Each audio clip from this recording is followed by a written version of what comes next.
Eastern DRC, you see, nature abhors a vacuum. And Eastern DRC had a vacuum of state control. And you people are talking about M23 and now ADF from Uganda. There's over 130 groups inside the DRC. Yes. Now, birasa naho abenshi bakomeje kwibaza batese ubundi koko Uganda ntibyaba ari byo ntiyaba ishyikira umutwe wa M23.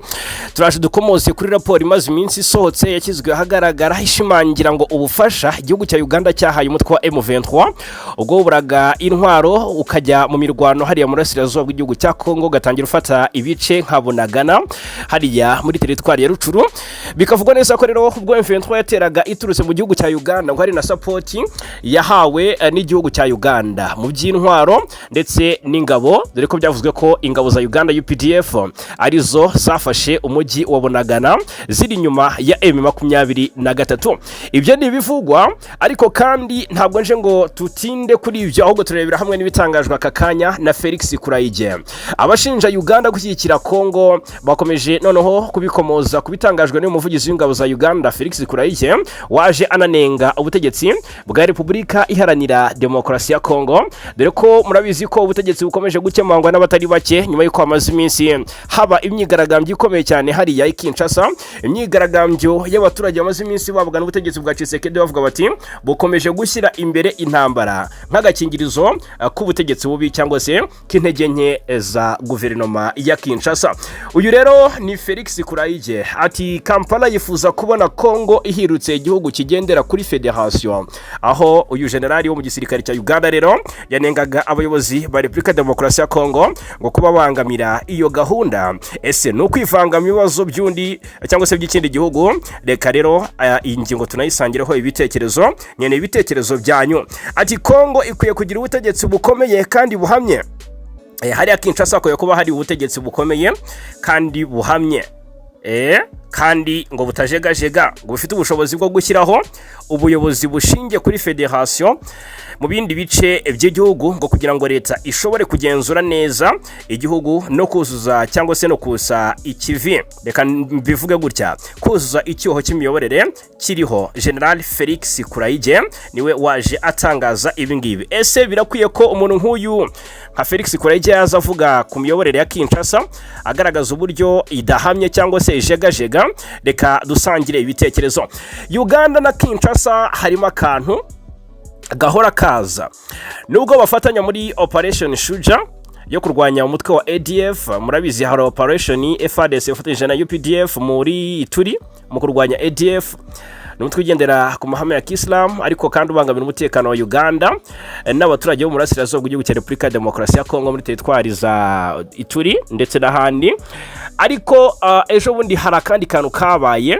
Ingabo za Uganda ubwo M23 yerekuraga uduce twa Kipese hariya muri Rubero, ingabo za Uganda nazo zahise zirekura uduce tumwe tw'ingenzi hariya muri iriya teritwari ndetse na Irumu. Byakuriye uruntu abenshi baravuga bati ni igihamya cy'uko Uganda ikorana na M23. Ubwo byaje bikurikira ubufasha Uganda ivugaho kuba iha M23 nyuma y'u Rwanda. Ahangaha hasohotse raporo ngira ngo twinjiremo dute tunerebera hamwe uburyo hakomeje gutangwa ranforo cyangwa se hakomeje gutangwa buri kimwe kugira ngo umutwe wa P5 abagize P5 ihuriro P5 ya K.Nyamwasa mu by'ukuri babashe kwandagaza M23 ndetse na MLDP twirwaneho. Mfite na breaking cyangwa se inkuru yihutirwa cyane ivuga ko kuri ubu ingabo za P5 za K.Nyamwasa ngo zatangiye guhunga ziva ahitwa Muramvya zerekeza muri Uvira centre, nyuma yuko zamenye amakuru ko M23 ngo yiteguye igitero karundura karutaka kigomba gufata Uvira zinyuze mu misozi miremire ya Minembwe ndetse n'ahitwa muri Plain de Ruzizi cyangwa se mu kiwa cya Rusizi. Ibirengo byatumye ingabo za nyinshi za P5 zisubira mu mujyi wa Uvira rwagati. Ubwo rero hari ubwo bwinshi muri Uvira ko M23 ifite gahunda yo kwisubiza uyu mujyi. Ubwo turanabona no gukomoza ku makuru avuga ko hari uburyo bw'imiyoborere y'urugamba buri guhindurwa. Hari n'abari guturuka Bujumbura mu Burundi berekezwa hariya muri Uvira kugira ngo bajye kuburizamo ibitero bya M23. Turakomoza no kuri situation y'umutekano hariya muri Uvira muri axe za Mulongwe. Haravugwa ikitwa isasu nyuma y'uko ku munsi w'ejo hari habaye imirwano yeruye hagati ya wazalendo ndetse na M23. Turashe tubikomozeho. Reka mpere kuri iyi raporo karabutaka ivuga ubufasha igisirikare cya Uganda ngo cyahaye M23 ubwo yuburaga intwaro mu minsi yashize. Mu myaka indi ishize ubwo M23 rero yafataga uduce tw'ingenzi hereye ahitwa Bunagana igafata n'ibindi bice bitandukanye byo muri teritwari ya Rucuru, aha ni muri Kivu y'Amajyaruguru. Birasa nk'ari raporo ndende cyane tugiye kuba twibandaho, ivuga ko ngo Uganda yafashije mu ibanga rikomeye kugaruka kwa M23 kandi ibahanga ahantu ho gushakira abarwanyi. Uganda ahangaha ngo yagize uruhare rutavuzwe cyane muri iyi raporo, ariko ngo rufite ibimenyetso byinshi mu kongera kubaho kwa M23 ifasha mu by'ukuri ngo umuyobozi wayo wa gisirikare gusubira muri Republika Demokarasi ya Kongo 2017. Iyi raporo nabyo yabirebyeho ndetse ikaba ngo n'ahantu ho gushakira abarwanyi bashya, nk'uko bigaragara muri raporo yasohotse muri Mata 2026 yakozwe n'itsinda ni Congo Research Group cyangwa se CRG hamwe na Center on International Cooperation CIC yo muri kaminuza ya New York muri Leta Zunze Ubumwe za Amerika. Nyuma yo gutsindwa kwa M23 mu mwaka wa 2013, benshi mu barwanyi bayo bari bacumbikiwe mu kigo cy'ingabo za Uganda mu majyepfo ashyira uburengerazuba bw'icyo gihugu. Mu mwaka wa 2017 Sultani Makenga ngo yavuye muri icyo kigo ajya ku misozi ya Sabyinyo iri ku mupaka uhuza Kongo, u Rwanda na Uganda, nk'uko umwe mu bari hafi ye abivuga. Ngo muri iyo raporo urugendo rwe ngo rwafashijwe mu ibanga rikomeye n'abasirikare bakuru bo mu ngabo za Uganda, ngo bamuhaye ubufasha buke mu gutambuka. Iyo raporo kandi ikagaragaza ko ngo icyo kugaruka muri Kongo kitari gahunda igamije kongera intambara, ahubwo ngo cyari igikorwa cy'abarwanyi batari bagifite icyerekezo bari muri Uganda. Ni naho muri Uganda M23 yatangiriye gushaka abarwanyi benshi kuva muri 2021, ndetse rwose ngo ikigo cya gisirikare cya Bihanga giherereye hafi ya Uganda hafi y'umujyi wa Kampala ngo cyabaye isoko nyamukuru yabinjijwe muri uwo mutwe wa M23 ngo ni kuri support ya Uganda. Noneho ngo iyo raporo kandi ikomeza ivuga ko ngo iki gikorwa ngo cyabayeho hari ubufatanye bw'ubutegetsi bwa Uganda, nanone kandi ngo ubushyamirane hagati y'u Rwanda na Uganda bwagize uruhare mu gutuma u Rwanda rwongera gufasha M23 mu mwaka wa 2021. Noneho u Rwanda ngo rwari rufite impungenge ko ibikorwa bya gisirikare bya Uganda muri Turi n'imishinga yo kubaka imihanda hafi y'umupaka ngo byashoboraga gutuma Uganda ngo ikoresha ubutaka bwa Kongo mu guhungabanya umutekano warwo. Hari kandi n'amakuru avuga ko abasirikare ba Uganda UPDF bagize uruhare mu guhugura abarwanyi ba M23 mu kigo cya Canzu muri Repubulika Iharanira Demokarasi ya Kongo, ngo bafatanyije n'abasirikare b'u Rwanda. Iyo raporo ntiyasobanuwe neza cyangwa se ngo isobanure ubwumvikane buri hagati ya Kampala na M23 cyangwa niba ubu bufasha ari gahunda ya leta ya Uganda cyangwa ari ibikorwa byakozwe n'abantu ku giti cyabo mu gisirikare cya Uganda UPDF. Ibyo rero ni ibikubiye muri iyi raporo. Nagira ngo tubigendereho rero turasangira ibitekerezo, mumbwire ese iyi raporo ibyivuga cyangwa se ibyihamya murumva ari ukuri? Mumbwire. Uganda yafashije M23 kwisuganya ngo yongere igaba ibitero ku butaka bwa Republika Demokarasi ya Kongo. Hanyuma ese murabizi ko n'ubundi M23 iturutse Uganda, ndetse niho yari yarahungiye. Bamwe bahungiye muri Uganda, abandi bahongera mu Rwanda ubwo batsindwaga, ndetse ubwo barekoraga umujyi wa Goma mu mwaka wa 2013 niba mbyibuka neza. Ariko se nk'iyi raporo isohotse n'imibanire hagati ya Uganda na Republika Demokarasi ya Kongo yari hari, murabizi ko bafatanya muri Operation Shuja barwanya umutwe wa ADF, nawo usa n'uwamaze kunanirana kubera ko izo operation zarabaye, hishwa abayobozi benshi ba ADF. Twagiye tubigarukaho na maginga ya izo operation zari zigikomeje zigikorwa, ariko zikaba zisigaye zigenda biguru ntege. ese byaba bisobanuye ko Uganda cyangwa se Repubulika ya Demokarasi ya Kongo yaciwe intege n'ubufasha Uganda iha umutwe wa M23? Reka dusangire ibitekerezo, nkeneye ko buri wese unyumva aha ngaha agira icyo avuga kuri ingingo. Reka tunyarukire muri Kivu y'Amajyepfo, hakomeje guturuka amakuru ateye ubwoba cyane ndetse agaragaza ko mu by'ukuri impamvu y'impungenge ku baturage bahariya ikomeje kuba itanganururo. Abari mu bijombo ahari muri teritwari ya Uvira muri groupement ya bijombo, ahangaha ku Ndondo ugarutse nanone kandi mu bice by'Umurenge mu Minembwe, amakuru aturukayo ateye impungenge n'amakuru ari guca igikuba mu baturage batuye muri biriya bice.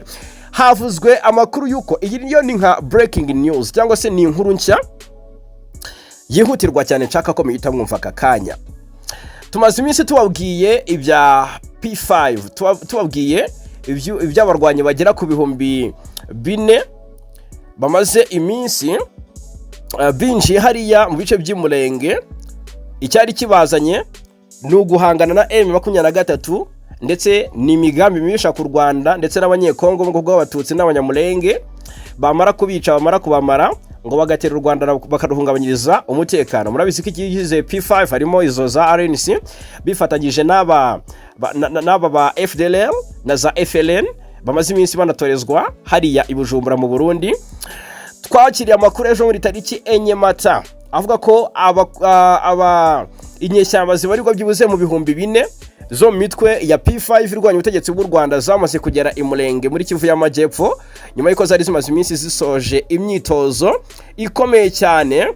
Imyitozo zari zimaze igihe zikorera mu gihugu cy'u Burundi. Amakuru akavuga ko rero tariki 4 Mata aribwo ziri ya nyeshyamba nyirizina zageze ahitwa ku Ndondo, ni mu misozi miremire y'Umurenge, ariko ngo zizamana amasa kubera ko ibikoresho byari kwifashishwa mu rugamba cyangwa se muri ubu bwicanyi ngo byahiriye hariya i Bujumbura mu gihugu cy'u Burundi muri Kambase mu kigo cya gisirikare cya hariya ku Musanga mu mujyi wa Bujumbura. Twabigarutseho iby'iturika rya biriya bisasu biriya bitwaro byahiriye hariya muri kiriya kigo cya Kambase. Noneho izo ntwaro rero baravuze bati ntitwategereza ngo haboneke izindi, ahubwo binjira n'intwaro gakondo ndetse n'imbunda nkeya ziri aho ngaho zo kwifashisha byako kanya. Akandi ahangaha bikavugwa ko yaba abarwanyi ba P5 nyuma yo kugera i Murenge n'agahinda kuko badafite intwaro zihagije, binjiranye cyangwa se bakiriwe n'uwitwa Lieutenant Nyamusaraba Alexio, umutwe wa Gumino usanzwe ukora na leta ya Kinshasa. Uyu mutwe wa Gumino ukaba nanone muri no minsi ahitwa Bijombo umaze iminsi ukora ibikorwa by'ubusahuzi n'ubugizi bwa nabi no gufata ku ngufu hariya muri groupement ya Bijombo. Icyo nshaka kubabwira ahangaha nuko ibikorwa by'aba bantu bikomeje gufata indi ntera muri izi axe za Uvira no muri axe za Bijombo muri teritwari n'ubundi ya Uvira nyirizina. Amakuru aravuga ko ndetse n'amakuru mabi cyane nihutirwa cyane. Hari video yagaragaye igaragaza bamwe mu basirikare bo mu ngabo za Repubulika ya Demokarasi ya Kongo bikoreye amasanduku bigaragara ko yarimo abasirikare nyine bishwe barasiwe hariya Murambya, ndetse bikagaragara neza ko ngo M23 twirwaneho babaze iminsi babavunira umuheto. Abo basirikare ngo bariye cyane abo ku ruhande rwa guverinoma Kinshasa, ndetse ngo hafashwe n'izindi ngamba zikomeye zigomba gusiga M23 itabasha kongera kubabaza abo ku ruhande rwa coalition.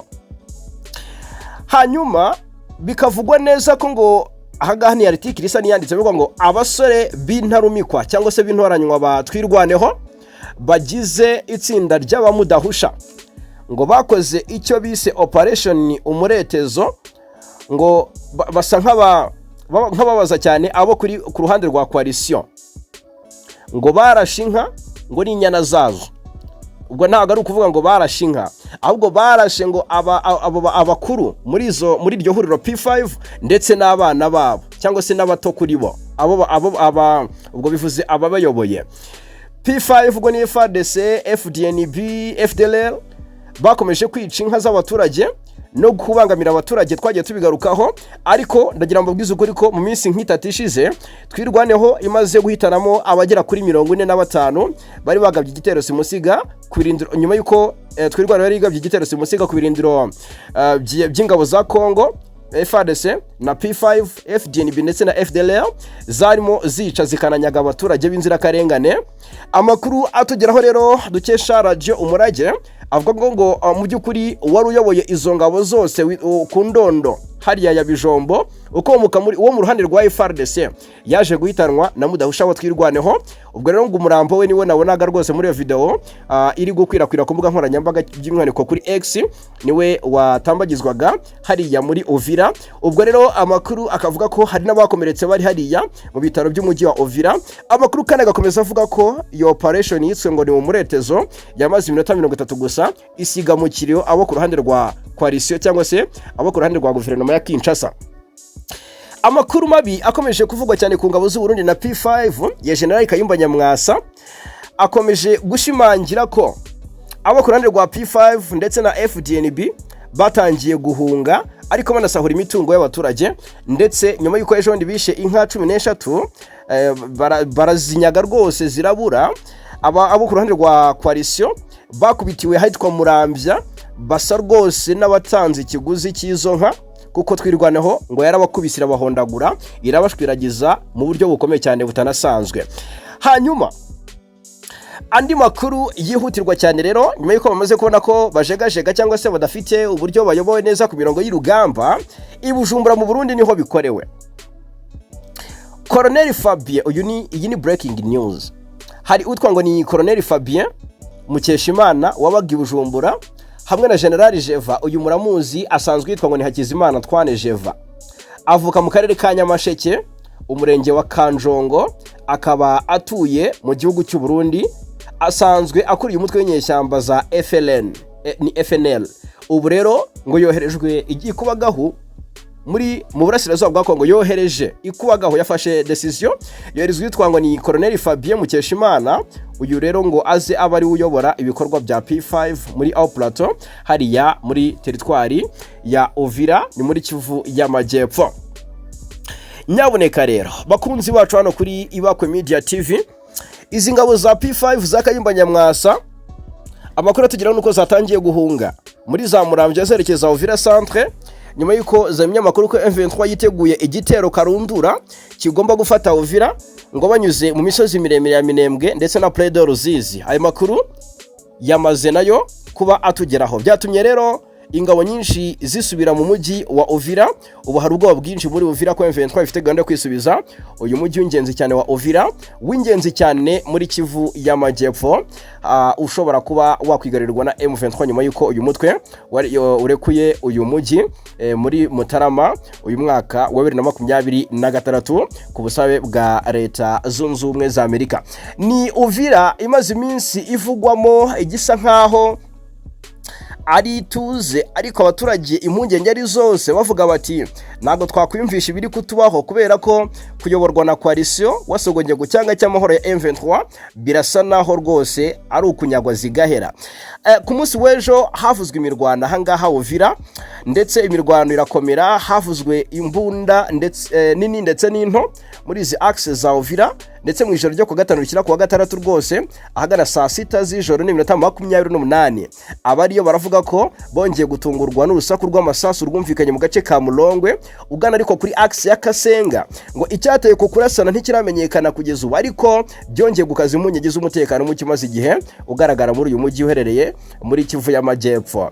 Bibaye mu gihe Uvira igenzurwa n'ihuriro ry'ingabo za leta ya Kongo FARDC, wazerero na FDLR, iz'u Burundi Fdnb ndetse n'abacancuro n'abanyangola barimo. Hanyuma ariko byongereye umwuka w'ubwoba cyane mu baturage bahariya Uvira. Tukigaruka ku byavuzwe hariya muri Kivu y'Amajyepfo muri axe za Uvira, reka turebere hamwe noneho ibivugwa ku ndondo ya Bijombo nyirizina. Ikinyamakuru Minembwe Capital News hari byo cyabashije kwandika gikomoza ku bikorwa byakomeje kuranga abagize coalition by'umwihariko ihuriro P5 hariya muri Kivu y'Amajyepfo.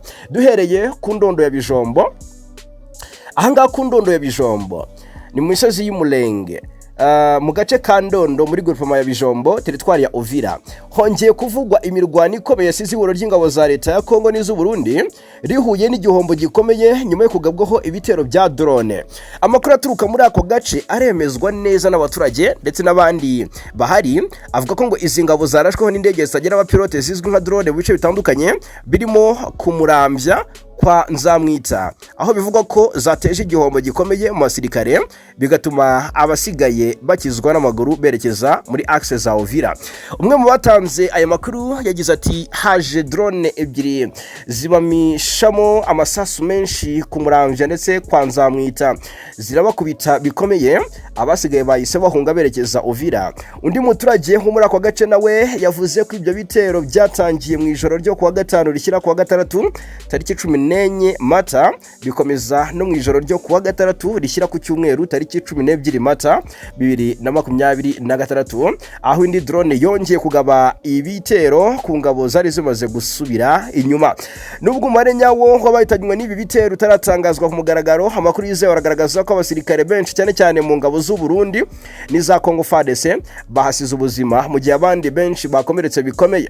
Amakuru atugeraho kandi akavuga ko ingabo nyinshi zahungiye mu by'ukuri ku misozi irimo umusozi wa Kirungwa, aho zimwe zikomeje kumanuka zigana mu mujyi wa Uvira ziri mu kavuyo gakomeye.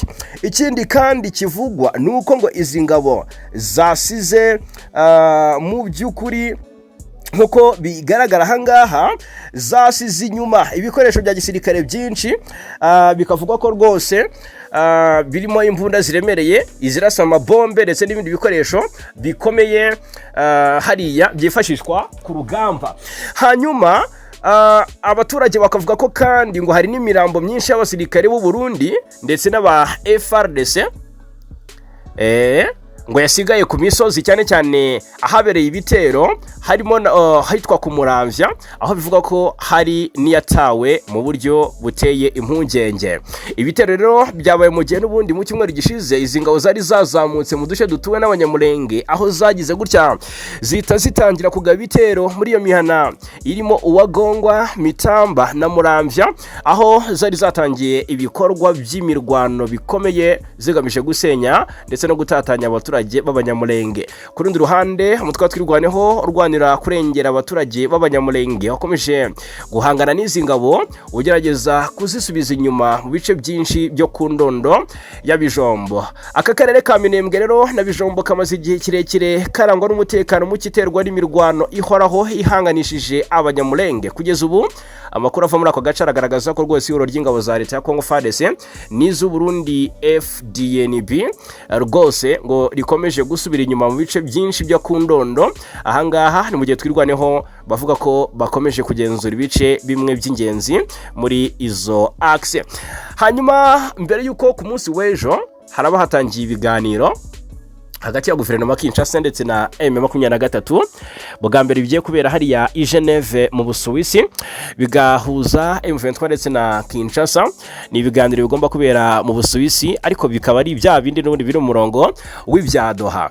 Ihuriro rya Alliance Fleuve Congo rero ryashinje leta ya Kinshasa gukoresha imbaraga za gisirikare zirimo n'indege zitagira abapilote zizwi nka drone mu kurasa abaturage batuye mu bice bya Minembwe ni mu ntara Kivu y'Amajyepfo. Iri huriro rero rivuga ko ibyo bikorwa ribifata nko kwirengagiza nkana inzira y'ibiganiro by'amahoro biteganyijwe kuba hagati y'impande zihanganye. Mu itangazo ryashyizwe ahagaragara n'umuvugizi wa AFC M23 mu bya politike Lawrence Kanyuka yavuze ko rwose ihuriro ry'ingabo za leta ya Kinshasa ryagabye ibitero bikomeye mu bice bituwe cyane rikoresheje drone hagati ya saa 4 z'ijoro kugeza saa 10 z'igitondo cyo kuri wa gatandatu tariki 11.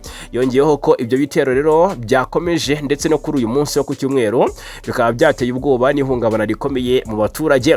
Lawrence Kanyuka yagize ati ubutegetsi bwa Kinshasa bwahisemo nkana kudobya inzira y'ibiganiro by'amahoro biteganyijwe rero mu Busuwisi. Ibi bikorwa byo kurasa abaturage ngo ni ikimenyetso cy'uko byatifuza kubahiriza ibyo ubutegetsi bwiyemeje mu nzira y'ibiganiro. Ihuriro AFC M23 rero rivuga ko iyi myitwarire igamije guca intege ibiganiro biteganyijwe no gushyira igitutu ku ruhande rwayo binyuze mu gukomeza ibikorwa bya gisirikare aho gushaka ibisubizo binyuze mu nzira ya dipolomasi. Ibirego bije mu gihe hateganyijwe ibiganiro by'amahoro bizahuza intumwa za leta ya Kinshasa n'iza M23 kuva ku itariki ya 13 kugeza ku 17 Mata. Ibiganiro byari bisanzwe bibera mu mujyi wa Doha hariya muri Katari, ariko byimuriwe iyo mu Geneve mu Suisse ku busabe bwa Katari bitewe n'umutekano muke mu burasirazuba bwo hagati ukomoka mu makimbirane cyangwa se ku makimbirane arimo leta zunze ubumwe za Amerika, Irani ndetse na Israeli. Amakuru yatangajwe n'ikinyamakuru Jeune Afrique tariki ya 10 Mata hagaragaza ko ibi biganiro bitazabera mu mujyi wa Geneve nk'uko byari byitezwe, ahubwo bikazabera ahandi hantu hatatangajwe ku mugaragaro. Byongeye kandi Ubusuwisi ntibuzagira uruhare rutaziguye mu miyoborere yabyo, mu gihe abahagarariye Katari wazitabira ibiganiro hifashishijwe uburyo bw'iyakure cyangwa se video conference. Ngaye nguko rero reka mu by'ukuri mbabwire ko buri ruhande rwiteguye kuganira, ndetse M23 yohereje intumwa zayo muri biriya biganiro, nubwo Kinshasa ikomeje kurenga ku mahame irasa ku baturage mu buryo bumwe cyangwa ubundi, nk'ikimenyetso cy'uko irashyize imbere inzira y'amahoro.